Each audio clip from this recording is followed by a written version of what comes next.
विक्री केलेले प्रॉडक्ट परत घेणे किंवा बदलून देणे.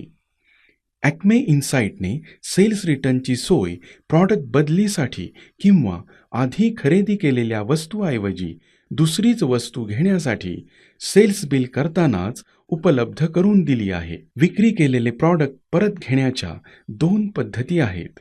एक म्हणजे थेट सेल्स बिलमधून परत आलेल्या प्रॉडक्टची नोंद करून घेता येते आणि सेल्स रिटर्नची रक्कम बिलामधून वजा करता येते. दुसऱ्या पद्धतीत प्रथम परत घेतलेल्या प्रॉडक्टची वेगळी एंट्री केली जाते आणि याची प्रिंट काढून कस्टमरला दिली जाते. ज्यावेळी कस्टमरचे नवीन बिल घेतलेल्या प्रॉडक्टचे किंवा बदली करून घेतलेल्या प्रॉडक्टचे सेल्स बिल केले जाते तेव्हा या बिलात क्रेडिट नोटचा नंबर टाईप करून परत घेतलेल्या प्रॉडक्टची रक्कम बिलामधून वजा केली जाते.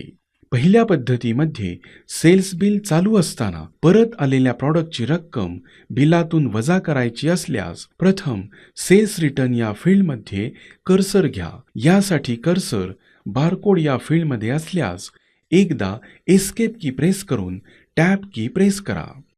कर्सर सेल्स रिटर्न या फील्डमध्ये येईल. सेल्स रिटर्न या फील्डमध्ये असताना F11 ही की प्रेस करा.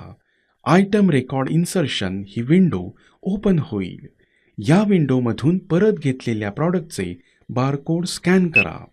विक्री न झालेल्या प्रॉडक्टचा बारकोड या ठिकाणी स्कॅन केल्यास इनव्हॅलिड बारकोड एंटर्ड असा मेसेज येईल.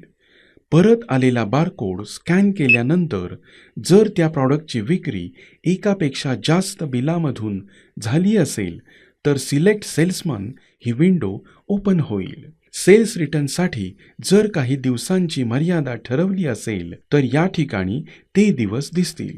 या ठिकाणी सेल्स रिटर्नसाठी 60 दिवसांची मर्यादा ठेवल्याने शेवटच्या 60 दिवसात हा प्रॉडक्ट ज्या ज्या बिलामधून विकला आहे तेवढेच बिल नंबर यामध्ये दिसतील.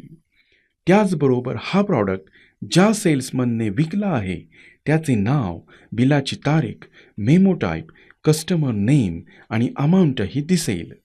यामध्ये कस्टमर नेम आणि बिल नंबर तपासून योग्य तो बिल नंबर सिलेक्ट करा आणि एंटर की प्रेस करा.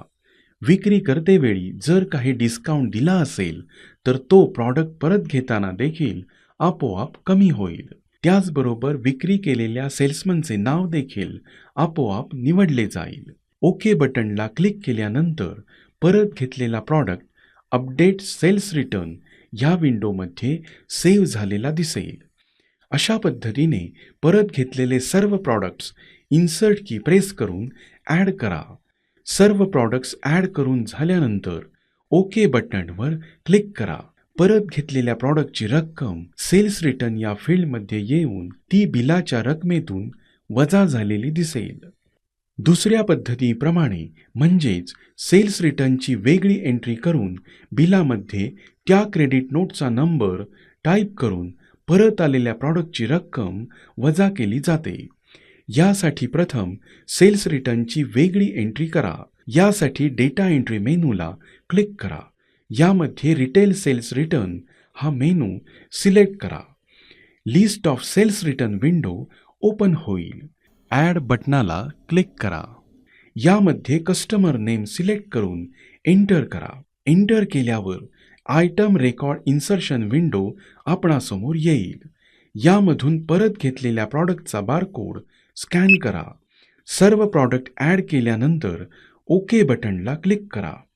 या क्रेडिट नोटची अमाऊंट जोपर्यंत बिलातून वजा केली जात नाही तोपर्यंत याचे स्टेटस पेंडिंग असे दिसते.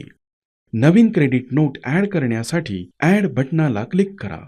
क्रेडिट नोटमध्ये काही बदल करायचे असल्यास चेंज बटनाला क्लिक करा. क्रेडिट नोट डिलीट करण्यासाठी डिलीट बटनाला क्लिक करा. क्रेडिट नोटची डिटेल्स पाहण्यासाठी व्ह्यू बटनवर क्लिक करा.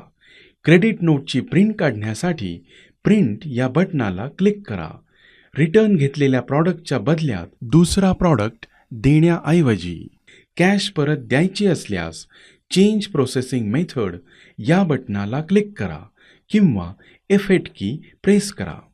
प्रोसेसिंग मेथडच्या समोर पे बाय कॅश हा पर्याय सिलेक्ट करा आणि ओके बटनला क्लिक करा.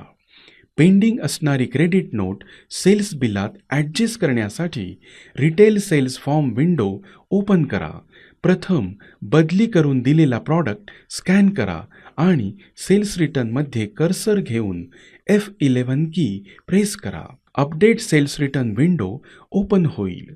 यामध्ये आयटम नेम न येता क्रेडिट नोट नंबर विचारला जाईल.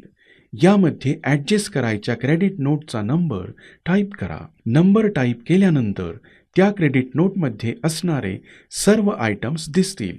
ओके बटनाला क्लिक करा. ओके केल्यानंतर सिलेक्ट केलेल्या क्रेडिट नोटची रक्कम बिलामधून वजा होईल.